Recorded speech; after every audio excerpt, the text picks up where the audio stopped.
Hello বন্ধুরা, তো চলে এসেছে আবার একটি বিশেষ গুরুত্বপূর্ণ আপডেট নিয়ে।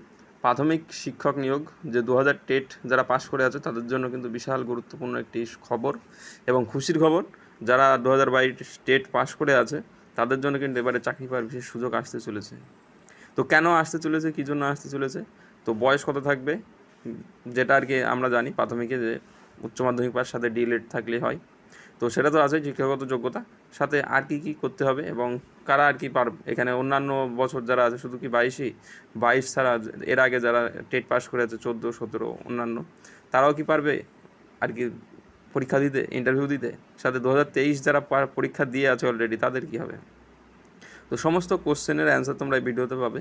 তো তার জন্য বলবো বন্ধুরা, অবশ্যই সবাই ভিডিওটা সম্পূর্ণটা দেখা এবং দেখার পরে যদি কোনো জিজ্ঞাসা থাকে অবশ্যই কমেন্টে জানিয়ে এবং ভালো লাগলে লাইক করে, চ্যানেল নতুন হলে সাবস্ক্রাইব করে দিয়ে এবং বন্ধুদের সাথে শেয়ার করো যাতে তারা আপডেটটি পেয়ে যায়। তো তোমরা যে নোটিফিকেশানটা দেখছো এটা হচ্ছে আর কি যে গভর্নমেন্ট অফ ওয়েস্ট বেঙ্গলের একটা নোটিশ। তো এর আগে কিন্তু যে ভ্যাকান্সি বেরোনোর কথা ছিল সেখানে কিন্তু তার থেকে ভ্যাকান্সি বেড়ে যাচ্ছে। কেন বাড়ছে? যে আমাদের রাজ্যে ক্লাস 5 এবং যে 4 পর্যন্ত প্রাইমারি সেটা কিন্তু বেড়ে যাচ্ছে। ক্লাস 5 কিন্তু আর এখন আপার প্রাইমারিতে যা থাকছে না, এখন সেটা চলে আসছে প্রাইমারির ভিতরে। তো তার জন্য প্রাইমারি স্কুলে কিন্তু যে বিল্ডিং রিকোয়াইজেশন থাকবে বা রিকোয়ারমেন্ট, তো সেখানে কিন্তু তারা কিন্তু সব নোটিফিকেশান পাঠিয়ে দিয়েছে, তার জন্য কিন্তু ব্যবস্থা করছে।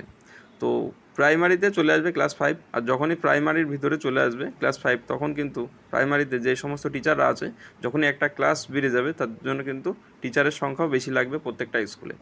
তো অলরেডি প্রত্যেকটা স্কুলের টিচারের যে সংখ্যা তা কিন্তু খুবই কম এবং সে প্রত্যেকটা স্কুলেই শিক্ষক সংখ্যা কম থাকার কারণে পড়াশোনা কিন্তু গাফিলতি বা আর কি কম হচ্ছে, এমনটাই আর কি অভিযোগ ওঠে অভিভাবকের থেকে। তো তার জন্য কিন্তু রাজ্য সরকার চাইছে যে প্রাথমিক শিক্ষক নিয়োগের, এবং কোর্টের তরফ থেকেও কিন্তু সেটা বলা হয়েছে যে প্রাথমিক শিক্ষক নিয়োগ করতে হবে রাজ্যে। তো তার জন্য কিন্তু যদি আবার তারপরে যে পঞ্চম শ্রেণী প্রাথমিকে চলে আসে তাহলে কিন্তু ভ্যাকান্সি কিন্তু বাড়াতেই হবে এবং বেড়েও যাবে, এটাই আসছে খবর। তো প্রথমত এইগুলি গেল। তো যারা এরপরে আসি যে অন্যান্য যে সমস্ত পরীক্ষার্থী এর আগে যারা টেট পাস করে আছে, যারা টেট পাস করে আছে তাদের কিন্তু সে অন্যান্য বছরে সবাই কিন্তু ইন্টারভিউ দিতে পারবে।